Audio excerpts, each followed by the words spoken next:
ప్రస్తుతం Indian team అన్ని ఫార్మాట్లలో బాగా రాణిస్తూ మంచి విజయాలను అందుకుంటుంది. ఇక అందులో భాగంగానే చేజారిపోతుందేమో అనుకున్న టెస్ట్ సిరీస్ని సమన్ చేసి మరోసారి వాళ్ళ సత్తాని చాటుకున్నారు.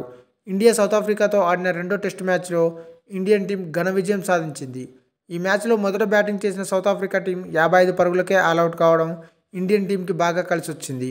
ఇక మన బౌలర్ అయిన మహమ్మద్ సిరాజ్ తనదైన రీతిలో బంతులు వేసి సౌత్ ఆఫ్రికా ప్లేయర్లకు ముచ్చెమటలు పట్టించాడు.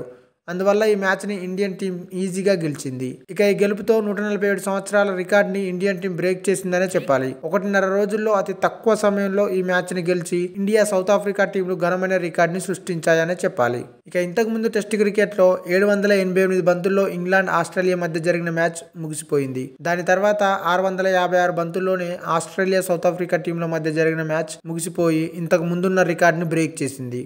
ఇక ఇప్పుడు ఇండియా సౌత్ ఆఫ్రికా జట్ల మధ్య జరిగిన మ్యాచ్ ఇప్పటి వరకు ఉన్న అన్ని రికార్డులను బ్రేక్ చేసి 642 బంతుల్లోనే ఈ మ్యాచ్ను ముగించేసి సరికొత్త హిస్టరీని క్రియేట్ చేసింది.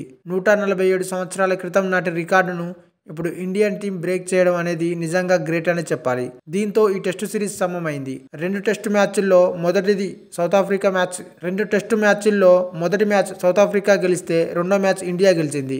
దాంతో సిరీస్ అనేది సమమైంది. ఇక 2025వ సంవత్సరంలో ఆడాల్సిన WTC మ్యాచ్ల కోసం ఇప్పటి నుంచే ఇండియన్ టీం టెస్ట్ క్రికెట్ మీద ఎక్కువ ఫోకస్ చేస్తూ ముందుకు సాగుతుంది. అందులో భాగంగానే ఈ టెస్ట్ సిరీస్ని సమన్ చేసి మరోసారి ఇండియన్ టీం తన సత్తా ఏంటో చూపించింది. ఇక ఈ మ్యాచ్లో ప్లేయర్ ఆఫ్ ది మ్యాచ్గా మహమ్మద్ సిరాజ్ నిలవగా ప్లేయర్ ఆఫ్ ది సిరీస్గా జస్ప్రీత్ బుమ్రా నిలిచాడు.